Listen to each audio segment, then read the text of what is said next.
Sorry I'm late. Had to talk with the father. Alright, so welcome. This will be your first therapy session with me. And today, from what I've been witnessing, it appears a lot of you seem to be very stuck in your ways. And whenever you do get criticized, you tend to have a little bit of pushback, feeling as if I'm like this and there's nothing I can do to change it, and you're just going to accept me for the way that I am.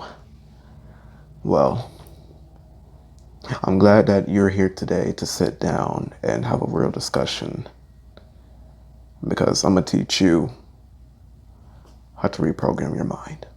I remember days I ain't have it. Had $1 in a dream with some Vegas. They asked me how I kept it sane through the madness.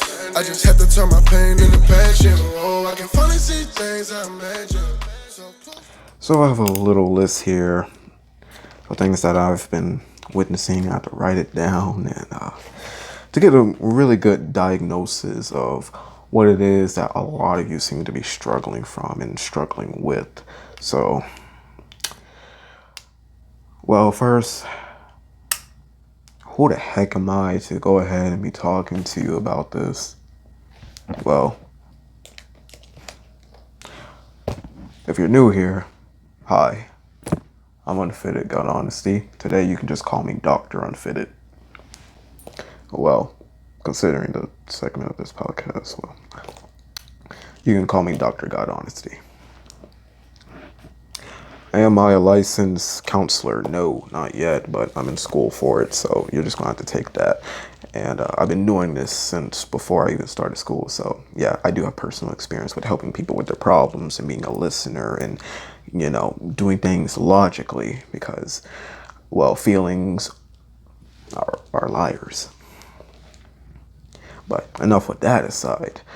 I personally had to go through many different things, many mistakes, many errors, many researches, search histories, and all the nonsense to be able to come to a conclusion that us as human beings are capable of reprogramming our mind in order to work the way that we want it to. Instead of our brains telling us what to do, we can actually reprogram it to work for us, not against us. It is a very simple math, but a lot of y'all make it more complicated than it needs to be. So, moving on. Many of you are stuck in your ways and you're stubborn to change your ways because you think that, well, this is something that I have and I've been struggling with, and it just must be something, well, who I am. I'm lazy. I can't change it. I just have this addiction. Nothing I can really do about it. It's just part of me. I have this identity or that, and that's who I am. I mean, it's what you are. I wouldn't exactly say it's who you are. It's what you've put on yourself. You know, like a piece of clothing. It doesn't make me who I am, but it definitely makes me look that way. See, here's the thing. The personality traits that we have, if you believe that you're just a short, angry, tempered person, if you're just a person who is lazy, if you're just a person who is perverted, if you're just a person who, whatever, if you're just that type of person and there's nothing you can do to change it, then you've already cemented the fact that that is who you are. But the interesting thing is that you could also take what it is that you have right now. Like, let's say, for example, you're a person who typically gets angry very quickly. Someone knocks over a drink, you instantly want to jaw them. Well, you can reprogram your mind to change this about yourself. Although it requires a lot, it's still possible. A lot of you have this ideal that it's impossible. Therefore, you already limit yourself. You've already created a wall that you cannot go through. Simply based off your mindset, meaning you are pessimistic. You should not have this sort of quality about yourself there, because when you go through life, it's going to have a lot of impact on you. It's going to limit you from everything. The moment that you start having negative thoughts, you're already starting to limit yourself and your abilities. We all want to be the pinnacle. We all want to be Superman, Spider-Man, Wonder Woman. We all want to be our favorite heroes, someone who we look up to. Everyone low-key wants to be Andrew Tate, just without the whatever he has going on. We all want to be top G. But we don't want to put in the effort. We don't want to put in the work. But I digress. My point is that throughout life, we have these personality traits that we have. We have these traits, we have these quirks, and a lot of these things tend to be against us. Of course, the problem is that you all tend to not discover the root of the problem. See, it is not who you are. It is, you are not a product of who you are, because that's just who you are, and it's just what you have. It's how you were built in your upbringing. You are a product of your environment.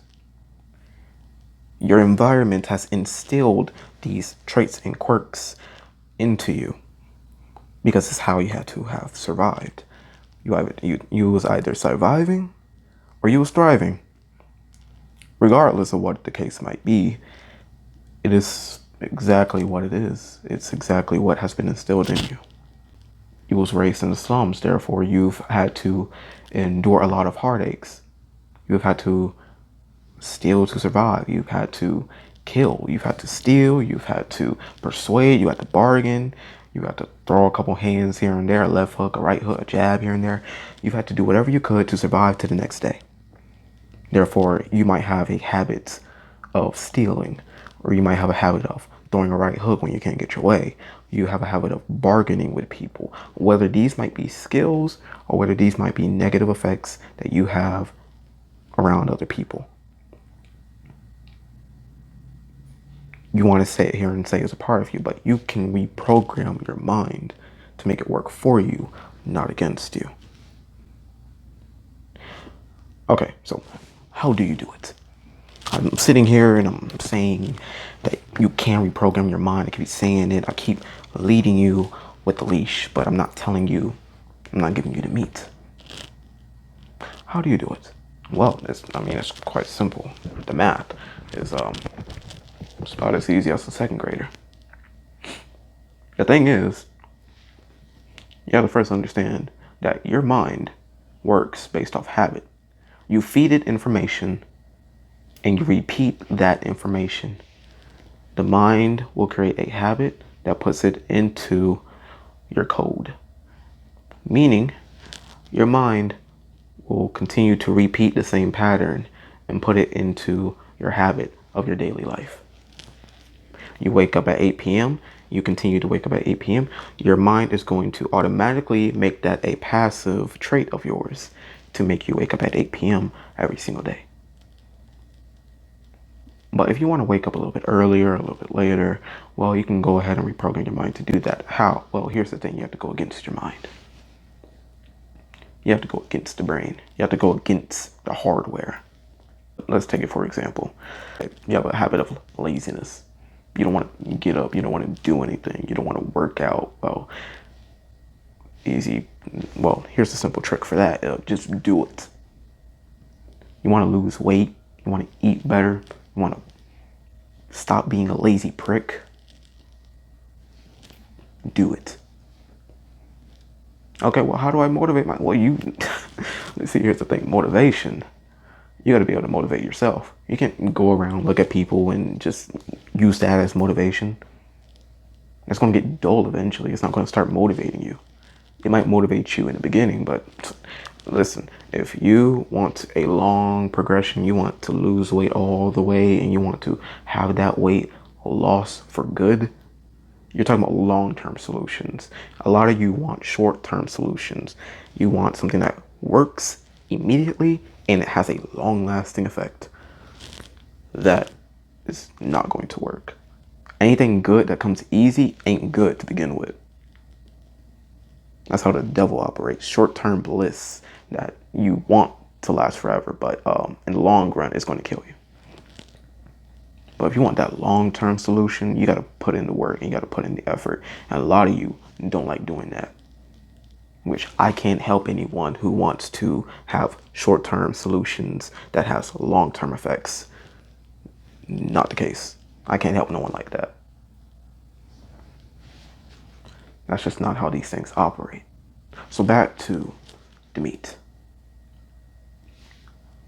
If you want long-lasting results, it's going to take a lot of effort in the beginning. You have to put in some sort of fail-safe to fall back on. You're starting to get mad. Fail-safe 1 helps you to manage it. Pace around the block or something. Go out, take a cool shower. Go work out. Call somebody. Have multiple fail-safes so that way you don't do the end result. Because if you go from point A to point B in an instant, you need to have fail-safe A1, fail-safe A2, fail-safe A3. Before you ever get to B, you need to have multiple fail-safes. So that way, B is nigh impossible to get to. And if for some reason you still get to B, you have to look, what could I have done better? But you also need to not look at it as negative altogether. Okay, I failed this time, but what can I learn? What is it that I can learn from it? Because failure is only a failure if you give up. If you give up, that's when you ultimately fail. We all just like to look at it as, oh, I did it again. I failed. I'm a complete idiot and I'm a dope. I'll never reach the goal that I want. And if that's the mindset that you have, it's going to be really hard to get to the solution. You have to get to the root of the problem. But the best way to get to the root is to go against your mind. If you go against the mind, you can get to the root.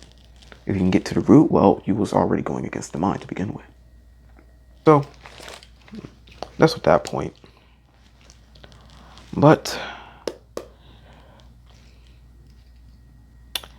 the biggest thing that concerns a lot of people with this, and yeah, this is another one that seems to be a problem for many of you. The whole thing with this, so a lot of you tend to have a fear of going against your own mind, because a lot of you tend to think that it's, well, killing who you are altogether. It's killing my identity. It's killing who I am. Well, the interesting thing is that if it's not working for you and it's working against you, chances are it's not you. It's a habit that has been instilled in you from something in the past. Therefore, it is not who you are, but it is who you are acting as a projection of whatever it is that occurred with you in your past. Whether it's some sort of trigger that you have, whether it's some sort of habit that you have, whether it's some sort of attitude, some sort of identity. It's a projection of something. Or it's just, as I said, a habit.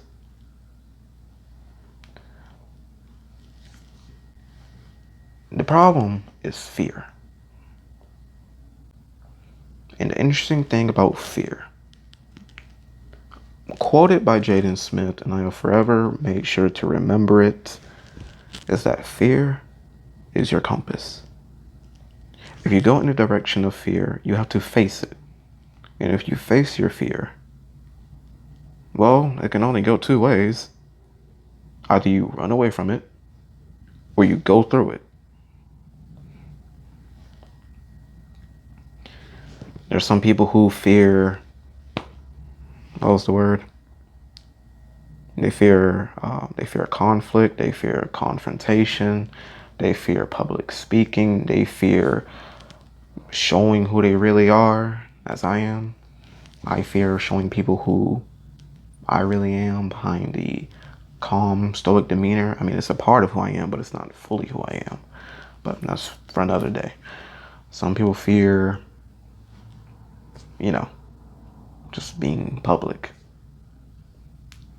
Some people have so many fears, and these are usually traits with anxiety, and some of these are actual medical things, but other times it's just a trait that they have that can be worked on. But if we just remember that fear is our compass, and we can ultimately go against it, go against our brain, go against our mind, we can reprogram it to work for us. Instead of letting your mind control you based on whatever it was that happened in your past, in your environment, instead of letting that control you, because our mind is only a projection of what has happened around us.